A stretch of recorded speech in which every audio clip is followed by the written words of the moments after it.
പ്രായമാണ് മുട്ട് തേയ്മാനത്തിൻ്റെ ഏറ്റവും വലിയ കാരണം. എന്തൊക്കെയാണ് മുട്ട് തേയ്മാനത്തിൻ്റെ ലക്ഷണങ്ങൾ? പിന്നെ കൂടുതലും പേഷ്യൻസിന് നമ്മൾ ഒരു തേയ്മാനം, ഇപ്പോൾ കാൽമുട്ടിന് വരുന്ന തേയ്മാനം കാൽമുട്ടിൽ മാത്രമായിരിക്കില്ല, ബാക്കി സന്ധികളെയും ബാധിക്കും.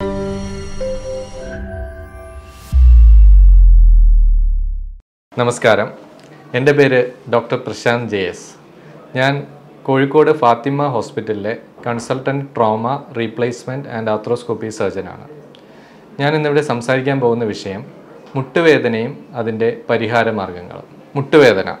മുട്ടുവേദന നമ്മുടെ ശരീരത്തിലെ ഒരു വലിയ സന്ധിയാണ്. തുടയെല്ലും താഴത്തെ കാലിലെ എല്ലും ചേർന്നുണ്ടാവുന്ന ഒരു സന്ധി. അതിൻ്റെ മുന്നിലായി ഒരു ചിരട്ടയെല്ലും കാണപ്പെടുന്നു. തുടയെല്ലിനും നമ്മുടെ താഴെയുള്ള കാലിലെ എല്ലിനും ഇടയ്ക്ക് ഒരു തരുണാസ്ഥിയുണ്ട്. അതിനെ നമ്മൾ കാർട്ടിലേജ് എന്ന് പറയും. ഇത് എല്ലാം കൂടെ ചേർന്നതാണ് മുട്ട്, അതായത് കാൽമുട്ട്. അപ്പോൾ എന്താണ് മുട്ട് തേയ്മാനം? മുട്ട് തേയ്മാനം എന്ന് വെച്ചാൽ നമ്മുടെ ഈ തുടയെല്ലിലും കാലിന് ഇടയിലുള്ള തരുണാസ്ഥി തേഞ്ഞു പോകുന്നതിനാണ് സാധാരണ നമ്മൾ മുട്ട് തേയ്മാനം എന്ന് പറയുന്നത്. ഇതിൻ്റെ പ്രധാന കാരണങ്ങൾ ഏറ്റവും കൂടുതലായി കാണുന്നത് നമ്മളൊരു 10 പേരിൽ 3 പേർക്ക് സാധാരണ 50 വയസ്സ് കഴിഞ്ഞാൽ മുട്ട് തേയ്മാനം കാണാറുണ്ട്. അപ്പോൾ പ്രായമാണ് മുട്ട് തേയ്മാനത്തിൻ്റെ ഏറ്റവും വലിയ കാരണം. 2, ചെറുപ്പകാലത്തൊക്കെ ഉണ്ടാകുന്ന പരിക്കുകൾ, അതിൽ നമ്മുടെ കാർട്ടിലേജ് അല്ലെങ്കിൽ തരുണാസ്ഥിയിലോ മുട്ടിനകത്തുള്ള ലിഗമെൻറ്റുകൾക്കോ മുട്ടിലെ വാഷറായ മെനിസ്കസിനോ ഉണ്ടാകുന്ന പരിക്കുകൾ അവസാനം മുട്ട് തേയ്മാനത്തിന് കാരണമാകാം. പിന്നെ ഒന്ന് ഇൻഫെക്ഷൻ.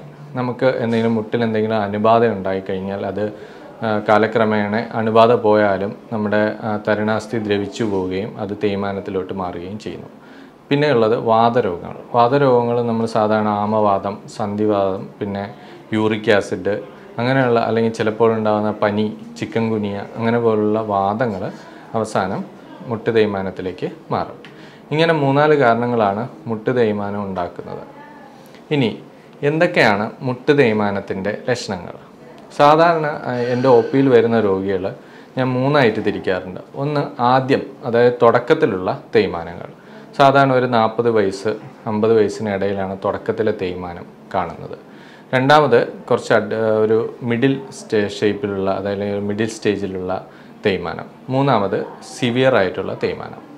അപ്പോൾ ലക്ഷണങ്ങളെന്ന് വെച്ച് കഴിഞ്ഞാൽ ആദ്യത്തെ സ്റ്റേജിൽ നമുക്ക് ചെറിയൊരു വേദന, അത് കൂടുതലും ഡിമാൻഡിങ് ആക്ടിവിറ്റീസ്, അതായത് സ്റ്റെപ്പ് കയറുമ്പോൾ അല്ലെങ്കിൽ നിലത്തിരിക്കാൻ, നമ്മൾ നിലത്ത് എന്തെങ്കിലും ഇന്ത്യൻ ക്ലോസറ്റ് ആയാലും അല്ലെങ്കിൽ നമുക്ക് എന്തെങ്കിലും പ്രാർത്ഥന അങ്ങനെ എന്തെങ്കിലും നിലത്തിരിക്കേണ്ട സ്ഥിതി വരുമ്പോൾ എഴുന്നേൽക്കുമ്പോഴുള്ള വേദന. അത് കഴിഞ്ഞ് നമ്മൾ കുനിഞ്ഞ് ചെയ്യുന്ന, അതായത് വെയിറ്റ് എടുക്കേണ്ടി വരുന്ന ജോലികൾ ചെയ്യുമ്പോഴുള്ള ചെറിയ വേദന, അല്ലെങ്കിൽ കുറേ ദൂരം നടന്നതിന് ശേഷം നമ്മൾ പിന്നെ വരുമ്പോഴത്തേക്ക് ഉണ്ടാകുന്ന വേദന. ഇതെല്ലാം നമ്മൾ രാവിലെ അധികം വേദന ഉണ്ടാവില്ല. അവസാനം നമ്മൾ വൈകുന്നേരം അടുക്കുമ്പോൾ ജോലിയൊക്കെ ഇങ്ങനെ ചെയ്ത് കുറച്ചൊരു ക്ഷീണമാകുമ്പോഴാണ് ഈ വേദന കാണപ്പെടുന്നത്.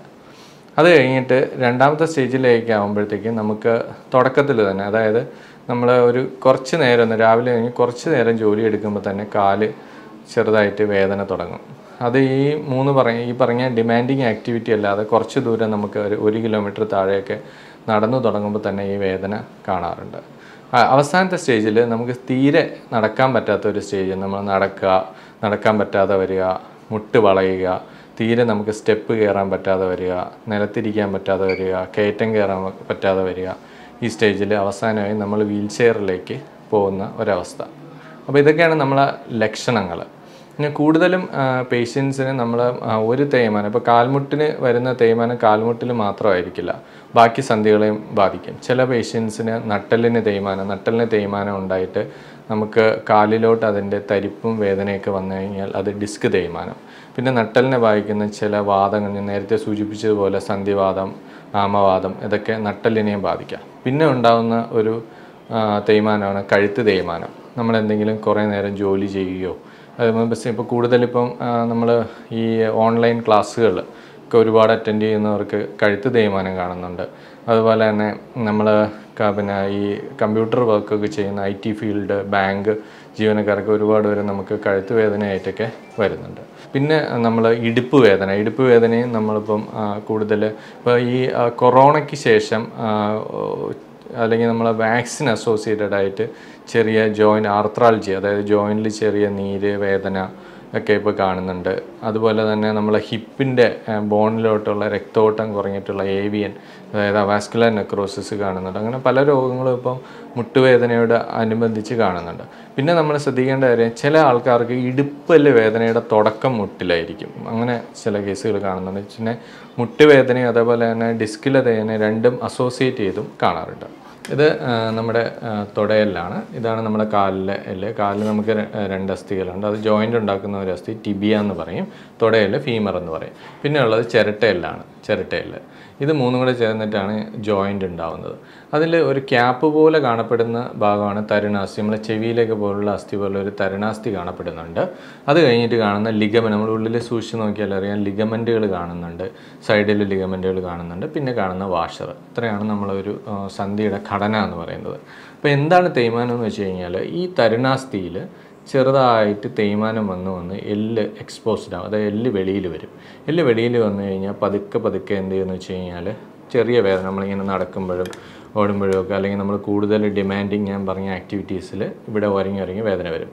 പിന്നെ വേറൊരു ഇതിൻ്റെ കൂടെ അസോസിയേറ്റ് ചെയ്ത് കാര്യം, കാലിന് ഉള്ളിലുണ്ടാകുന്ന ഉളുക്കുകൾ. ചില ആൾക്ക് നമ്മൾ സ്റ്റക്കായി നിന്ന് പോയി, അല്ലെങ്കിൽ ഉളുക്കി നിന്ന് പോയി എന്നൊക്കെ പറയും. അതെന്താ കാരണം എന്ന് വെച്ച് കഴിഞ്ഞാൽ ഉള്ളൊരു വാഷറുണ്ട്, മെനിസ്കസ്. അത് പൊട്ടുമ്പോൾ പെട്ടെന്ന് ചില പൊസിഷനിൽ വരുമ്പോഴത്തേക്ക് കാല് സ്റ്റക്കായി പോകാം. അത് 2nd സ്റ്റേജിലാണ് അത് അങ്ങനെ വരുന്നത്. പിന്നെയുള്ള 3rd സ്റ്റേജിലാകുമ്പോഴത്തേക്ക് ഈ തരുണാസ്ഥി പൂർണ്ണമായും തേഞ്ഞു പോവുകയും അത് ഒരു വശത്തേക്ക് ചരിഞ്ഞ് കാല് വളയുന്ന ഒരവസ്ഥയിലേക്ക് മാറുകയും ചെയ്യുന്നുണ്ട്. അപ്പോൾ ഇതൊക്കെയാണ് നമുക്ക് മുട്ടിൻ്റെ ഘടന, അല്ലെങ്കിൽ എന്തൊക്കെ ലക്ഷണങ്ങളാണ് മുട്ടുവേദനയെ സംബന്ധിച്ച് വരുന്നത് എന്നൊക്കെ. ഇനി എങ്ങനെയാണ് നമ്മൾ ഒരു രോഗി നമ്മുടെ OPയിലേക്ക് മുട്ടുവേദനയായിട്ട് വന്നു കഴിഞ്ഞാൽ എങ്ങനെയാണ് നമ്മളവരെ ചികിത്സിക്കുന്നത്, എന്തൊക്കെയാണ് നമ്മൾ അവരെ പരിശോധിച്ച് നോക്കുന്നത്, എന്തൊക്കെ എക്സ്റേ എടുക്കേണ്ടതുണ്ട്, എന്തൊക്കെ ബ്ലഡ് എന്തിനാണ് പരിശോധിക്കേണ്ടത് എന്നൊക്കെ നമുക്ക് നോക്കാം. അപ്പോൾ ഒരു പേഷ്യൻ്റ് നമ്മൾ മുട്ടുവേദനയായിട്ട് വന്നു കഴിഞ്ഞാൽ ആദ്യം നമ്മൾ അവരുടെ ഹിസ്റ്ററി, നേരത്തെ ഞാൻ പറയും എന്തൊക്കെയാണ് മുട്ടുവേദനയിലേക്ക് നയിക്കുക. എല്ലാ മുട്ടുവേദനയും തേയ്മാനമാണെന്നല്ല, ചിലപ്പോൾ നമ്മൾ ചെറിയ ക്യാൻസറുകൾ, നമ്മൾ എല്ലിനെ ബാധിക്കുന്ന ക്യാൻസറുകളും അല്ലെങ്കിൽ നമ്മുടെ സൈനോവിയത്തെ ബാധിക്കുന്ന സൈനോവിയൽ കോൺട്രോമാറ്റോസിസ് എന്ന് പറയുന്ന ചെറിയ പ്രശ്നങ്ങളൊക്കെ മുട്ടുവേദനയോടനുബന്ധിച്ച് വരാറുണ്ട്. അപ്പോൾ വരുന്ന പേഷ്യൻസിനെ നമ്മൾ ആദ്യം അവരുടെ കാരണങ്ങൾ ആരാഞ്ഞിട്ട്, എങ്ങനെയാണ് നിങ്ങൾ വീഴ്ചയുണ്ടോ, അല്ലെങ്കിൽ നിങ്ങൾക്ക് വേറെ ഏതെങ്കിലും ജോയിൻ്റ് വാദത്തിൻ്റെ ലക്ഷണങ്ങളുണ്ടോ, എന്തൊക്കെ ചെയ്യുമ്പോഴാണ് വേദന നോക്കിയിട്ട് നമ്മൾ അവരെ ഒരു എക്സ്റേക്ക് വിധേയരാക്കാറുണ്ട്. എക്സ്റേ നോക്കുമ്പോൾ അതിൻ്റെ ഈ കാർട്ടിലേജിൻ്റെ തേയ്മാനം അനുസരിച്ച് അവരെ മൈൽഡ്, മോഡറേറ്റ്, സിവിയർ 3 ഗണത്തിൽ തിരിക്കാറുണ്ട്. പിന്നെ നമ്മൾ നോക്കുകയെന്ന് വെച്ച് കഴിഞ്ഞാൽ ഈ പറയുന്ന കണക്ക് ഈ വാദസംബന്ധമായ യൂറിക് ആസിഡ് അല്ലെങ്കിൽ ആമവാദത്തിൻ്റെ ടെസ്റ്റുകൾ, അല്ലെങ്കിൽ നമ്മൾ ചില തൈറോയിഡ്, അങ്ങനെയുള്ള കുറച്ച് ടെസ്റ്റുകളുണ്ട്, അതിന് വിധേയമാക്കും. എന്നിട്ട് അതിൻ്റെ മൂലകാരണം നമ്മൾ മനസ്സിലാക്കിയതിന് ശേഷം പേഷ്യൻറ്റിനെ അടുത്ത ട്രീറ്റ്മെൻറ്റിലേക്ക് പോകാറുണ്ട്. ചില പേഷ്യൻസിന് ഈ വാഷർ, അതായത് ഉള്ളിലുള്ള വാഷർ ഇവിടെ ഉളുക്കുന്ന സന്ദർഭങ്ങളിൽ ചിലപ്പോൾ നമ്മൾ MRIയും ചെയ്യേണ്ടി വരാറുണ്ട്. അല്ലെങ്കിൽ നമുക്ക് ചില കേസുകളിൽ നമുക്ക് എക്സ്റേയിൽ എല്ലാ ഫൈൻഡിങ്ങും കിട്ടില്ല. അപ്പോൾ ലിഗമെൻറ്റിനോ അല്ലെങ്കിൽ നമുക്ക് കാർട്ടിലേജ് അല്ല എന്തെങ്കിലും ഇഞ്ചുറി ഉണ്ടോ എന്നൊക്കെ നോക്കാൻ വേണ്ടിയിട്ട് MRIയും ചെയ്യേണ്ടി വരാറുണ്ട്. അപ്പം ആദ്യ തുടക്കത്തിലുള്ള തേയ്മാനം എപ്പോഴും നമുക്ക് സർജറിയോ അങ്ങനെ അതിൻ്റെ ഒന്നും ആവശ്യമില്ല. നമ്മൾ അവരെ ചികിത്സിക്കുക. ഒന്ന്, ജീവിതശൈലി മാറ്റുക. അതായത് പ്രായമാകുമ്പോഴാണ് കൂടുതൽ ഒരു 80% ആൾക്കാരും പ്രായമാകുമ്പോഴാണ് തേയ്മാനം വരുന്നത്. ജീവിതശൈലി എന്ന് പറഞ്ഞാൽ ഹൈ ഡിമാൻഡിങ് ആക്ടിവിറ്റീസ് ഒഴിവാക്കുക. അതായത് നിലത്തിരിക്കുന്നത് ഒഴിവാക്കുക, സ്റ്റെപ്പ് കയറുന്നത് എത്രയും നമുക്ക് കുറയ്ക്കാൻ പറ്റുമോ അത്രയും കുറയ്ക്കുക. അതേപോലെ തന്നെ കുനിങ്ങി ചെയ്യുന്ന ജോലിയൊക്കെ ചെയ്യുമ്പോൾ നമ്മുടെ വെയ്റ്റിൻ്റെ 5 ഇരട്ടി വെയ്റ്റ് മുട്ടിനും 6 ഇരട്ടി വെയ്റ്റിന് ഊരിക്കും വരും. അപ്പം അങ്ങനെയുള്ള കാര്യങ്ങൾ നമുക്ക് എത്രയും കുറച്ച് വയ്ക്കാൻ പറ്റുമോ അത്രയും കുറച്ച് വയ്ക്കുക. 2, ശരീരഭാരം കുറയ്ക്കുക. നമ്മളെന്തെങ്കിലും ചെറിയ എക്സസൈസുകളും പിന്നെ നമ്മുടെ ഡയറ്റ്, നമ്മൾ ഒരുപാട് ഓയിലി ആയിട്ടുള്ളതും അന്നജം അടങ്ങിയതും ഫാറ്റി ഫുഡൊക്കെ ഒഴിവാക്കി, ജങ്ക് ഫുഡൊക്കെ ഒഴിവാക്കി നമ്മളെ വെയിറ്റ് കുറച്ച് വയ്ക്കുക എന്നാണ് രണ്ടാമത്തെ കാര്യം. 3, മരുന്നുകൾ. നമ്മൾ ഈ മുട്ടുവേദന എപ്പോഴും ഇങ്ങനെ മഴ പോലെ വന്നു പോകുന്നത്. ആദ്യത്തെ തുടക്ക സ്റ്റേജിൽ കുറച്ച് നാൾ നമ്മൾ സ്ട്രെയിൻ ചെയ്യുമ്പോൾ വേദന ഉണ്ടാവും, റെസ്റ്റ് എടുക്കുമ്പോൾ കുറയും, പിന്നെയും സ്ട്രെയിൻ ചെയ്യുമ്പോൾ, അങ്ങനെ അതിൻ്റെ ഇൻ്റർവെൽ ഇങ്ങനെ കുറഞ്ഞു വന്നിട്ടാണ് നമ്മളതൊരു നിരന്തരമായ വേദനയായി മാറുന്നത്. അപ്പം ആ സമയത്ത് നമ്മൾ മരുന്നുകൾ ആവശ്യം, നമുക്ക് വേദന സംഹാരികൾ ഡോക്ടർ നിർദ്ദേശിക്കുന്ന പ്രകാരം കഴിക്കുക. ചിലപ്പോൾ യൂറിക് ആസിഡ് അങ്ങനെ വാദത്തിൻ്റെ മരുന്നുകളൊക്കെ കുറച്ച് കഴിക്കേണ്ടി വരും.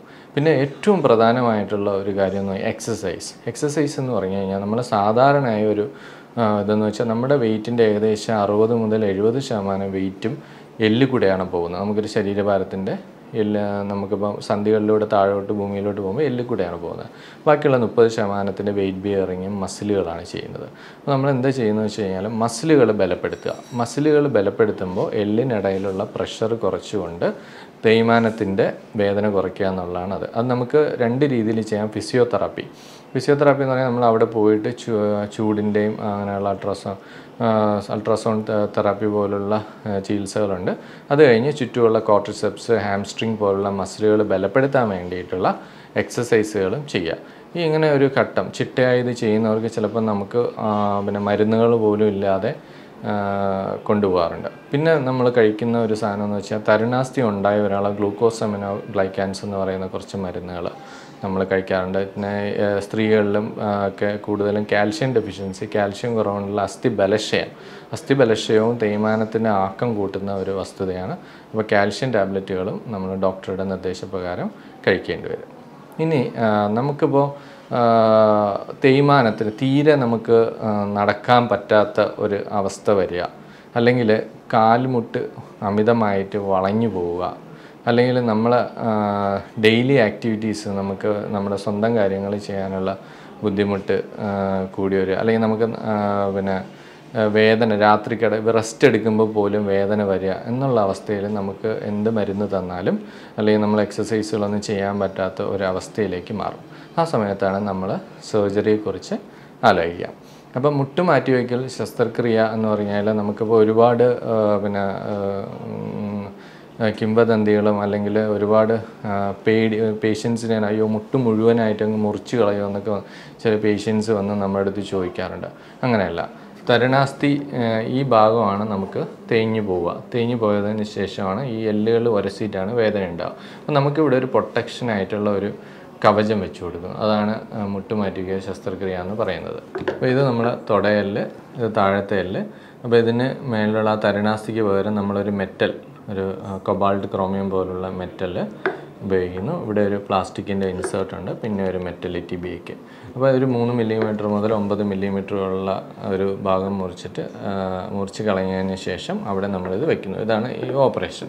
അതുപോലെ തന്നെ നമ്മുടെ ഓപ്പറേഷന് ശേഷം നമ്മുടെ സ്വന്തം കാര്യങ്ങൾ ചെയ്യാനും നമുക്ക് വേദനരഹിതമായി നടക്കാനും കഴിയും. അപ്പോൾ ഞാൻ നേരത്തെ പറഞ്ഞ സങ്കീർണമായ വേദനകളുള്ള ഒരവസ്ഥയിൽ എത്തിച്ചേരുമ്പോൾ നമ്മൾ മുട്ട് മാറ്റി വയ്ക്കും. അപ്പോൾ എന്താണ് നമ്മൾ ഇതിന് വേണ്ടിയുള്ള തയ്യാറെടുപ്പുകൾ? നമ്മളതൊരു വളരെയധികം പ്ലാൻഡ് ആയിട്ടുള്ള ഒരു ഓപ്പറേഷനാണ്, എമർജൻസി ആയിട്ടുള്ള ഒരു ഓപ്പറേഷനല്ല. അപ്പോൾ നമ്മളൊരു പേഷ്യൻ്റ് വന്നു കഴിഞ്ഞാൽ പേഷ്യൻറ്റിന് നമ്മൾ ആദ്യം തന്നെ കാർഡിയോളജി, മെഡിസിൻ, അതേപോലെ തന്നെ നമുക്ക് എവിടെയെങ്കിലും അണുബാധകളുണ്ടോ, അതിപ്പോൾ നമ്മൾ ENT ആയാലും യൂറോളജിയോ അല്ലെങ്കിൽ പിന്നെ ഡെൻ്റലോ എന്തെങ്കിലുമൊക്കെ അണുക്കൾ ബാധ ഉണ്ടെങ്കിൽ അതൊക്കെ ചോദിച്ചിറങ്ങിയിട്ട് അതിൻ്റെ അണുക്കൾ ബാധയെല്ലാം മാറ്റി നമ്മൾ കാർഡിയോളജിസ്റ്റിൻ്റെ ഒരു ഫിറ്റ്നസ് മേടിക്കും, മെഡിസിൻ ഫിറ്റ്നസ് മേടിക്കും, അനസ്തേഷ്യ ഡോക്ടറുടെ ഫിറ്റ്നസ്സൊക്കെ മേടിച്ചിട്ടാണ് പേഷ്യൻറ്റിനെ അഡ്മിറ്റ് ആക്കി കഴിഞ്ഞാൽ നമ്മൾ ഒരു ദിവസം സർജറി ചെയ്യുന്നു. പിറ്റേ ദിവസം തന്നെ നമുക്ക് ഇവിടെ നമ്മളെ ഫാത്തിമ ഹോസ്പിറ്റലിൽ ചെയ്യുന്ന സർജറി വേദന കുറഞ്ഞ ഒരു സർജറിയാണ്. അപ്പോൾ അത് നമുക്ക് പുറകിലൂടെ ട്യൂബിട്ട് കണ്ടിന്യൂസ് മെഡിസിൻ തന്നിട്ട് 2 ദിവസം തീരെ വേദന ഒരു 90-95% സർജറിയുടെ വേദന ഇല്ലാത്ത രീതിയിലുള്ള ഓപ്പറേഷനാണ് ഇവിടെ ചെയ്യുന്നത്. പിറ്റേ ദിവസം തന്നെ നമുക്ക് നടക്കാൻ പറ്റും. 3ാമത്തെ ദിവസം തൊട്ട് ബാത്റൂമിൽ പോവാം, നമുക്ക് ടോയ്ലറ്റ് ട്രെയിനിങ് കാര്യങ്ങളും തരും. 6ാമത്തെ ദിവസം നമ്മളിവിടെ നിന്ന് സ്റ്റെപ്പൊക്കെ ഇറക്കിയിട്ടാണ് പേഷ്യൻ്റ് ഡിസ്ചാർജ് ചെയ്യുന്നത്. പിന്നെ 2 പ്രാവശ്യം നിങ്ങൾ ഹോസ്പിറ്റലിൽ വരേണ്ടി വരും. 2ാമത്തെ പ്രാവശ്യം വരുമ്പോൾ നമ്മളൊരു 15 ദിവസം കഴിഞ്ഞതിന് ശേഷം സ്റ്റിച്ച് എടുക്കും. ഇതിനിടയ്ക്ക് ഫിസിയോതെറാപ്പി ഉണ്ട്, എക്സസൈസുകളുണ്ട്. അത് നമുക്ക് വീട്ടിൽ ചെയ്യാവുന്നതുകൊണ്ട് ഇവിടെ വരുമ്പോൾ ഇവിടെ വെച്ച് ചെയ്യാവുന്നതുണ്ട്. പിന്നെ വേറെ കുറേ സംശയങ്ങൾ, നമ്മൾ ഇതിലിടുന്ന ഇത് പിന്നെ എത്ര നാൾ നിലനിൽക്കും എന്നൊക്കെയാണ്. സാധാരണ നമ്മളൊരു 10 മുതൽ 15 വർഷം, ചിലപ്പോൾ 20 വർഷം വരെ ചില പേഷ്യൻസിന് കിട്ടാറുണ്ട്. ഓരോരുത്തരുടെ ഉപയോഗം അനുസരിച്ചിരിക്കും. സാധാരണ നമ്മൾ ഉപയോഗിക്കുന്ന അമേരിക്കൻ, ജർമ്മൻ മെയ്ഡ് സാധനം, പിന്നെ ഇംഗ്ലണ്ട് അവിടെ നിന്നൊക്കെ വിദേശ നിർമ്മിതമായ ഇതാണ് നമ്മളിവിടെ മുട്ട് മാറ്റി വയ്ക്കാൻ വേണ്ടി ഉപയോഗിക്കുന്നത്. പിന്നെ അവസാന സ്റ്റേജിൽ നമ്മൾ ഒരു മാസം കഴിഞ്ഞതിന് ശേഷം ഇവരെ മുറിവെല്ലാം ഉണങ്ങി നല്ലോണം എക്സസൈസൊക്കെ ചെയ്ത് ഒരു 3 മാസം വരെ നമ്മൾ ഫോളോ അപ്പിന് വരാൻ പറയാറുണ്ട്. അത് കഴിഞ്ഞാൽ സ്വന്തം ജീവിതത്തിലേക്ക് തിരിച്ചു പോവാം. അപ്പോൾ ഇതാണ് മുട്ടുവേദനയെക്കുറിച്ച് എനിക്ക് പറയാനുള്ളത്. അപ്പോൾ നിങ്ങൾക്ക് എന്തെങ്കിലും സംശയങ്ങളുണ്ടെങ്കിൽ താഴെയുള്ള കമൻറ്റ് ബോക്സിൽ കമൻറ്റ് ചെയ്യുക. സമയമനുസരിച്ച് ഞാൻ അതിന് റിപ്ലൈ ചെയ്യുന്നതായിരിക്കും. ഇനി മറ്റൊരു വിഷയവുമായി അടുത്ത പ്രാവശ്യം കാണാം. നമസ്കാരം.